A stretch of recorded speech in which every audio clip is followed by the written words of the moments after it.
নমস্কার, ঘরোয়া রান্নাঘরে সকলকে স্বাগত জানাই। আশা করি সবাই ভালো আছেন। আজকে আমরা ঝাল মাংস রান্না করব। ঝাল মাংসের জন্য আমরা আজকে একটা দেশি মুরগি নিয়েছি। এখানে আমি মুরগিটাকে ভালোভাবে পরিষ্কার করে নিয়েছি। এখন আমি কেটে নিব। মাংস কেটে আমি ভালোভাবে ধুয়ে নিয়েছি। মাংসগুলোকে এখন মশলা দিয়ে মাখিয়ে নিব। পেঁয়াজ বাটা, আদা বাটা, রসুন বাটা, মরিচ বাটা, ধনিয়া বাটা, হলুদ গুঁড়ো, স্বাদ মতো লবণ, সরিষার তেল দিয়ে আমি এখন মাখাই নেব।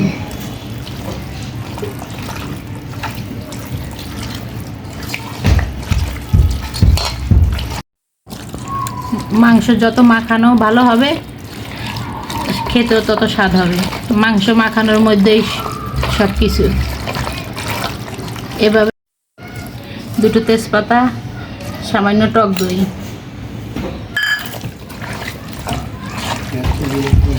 দই দিয়ে ভালোভাবে মাখাইয়ে এখন আমি 10 মিনিট রেখে দিব।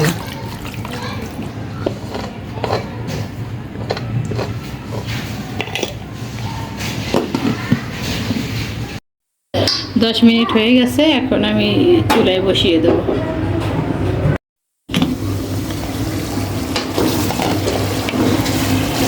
মাংসটা আমার কষানো হয়ে গেছে,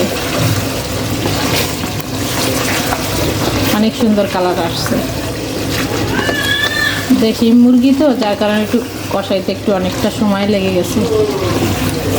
এখন আমি আলু দিয়ে দেব।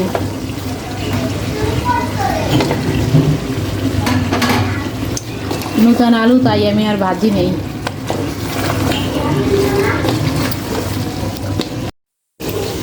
মাংসটা আমার ভালোভাবে কষানো হয়ে গেছে, এখন আমি জল দিয়ে দেব।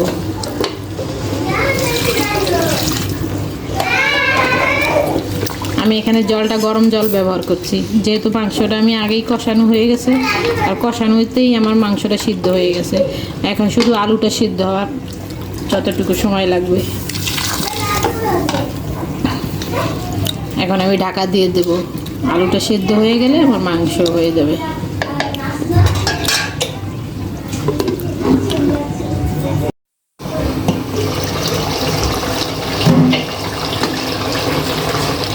রান্নাটা আমার হয়ে গেছে, এখন আমি একটু গরম মশলা দিয়ে দেব।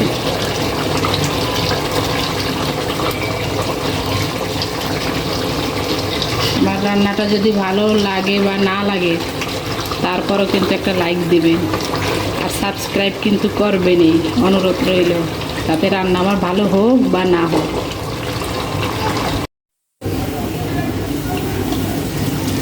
আমার রান্নাটা পুরোপুরি হয়ে গেছে,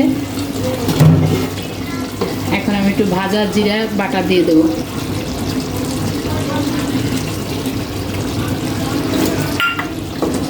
এখন আমি নামিয়ে নেব।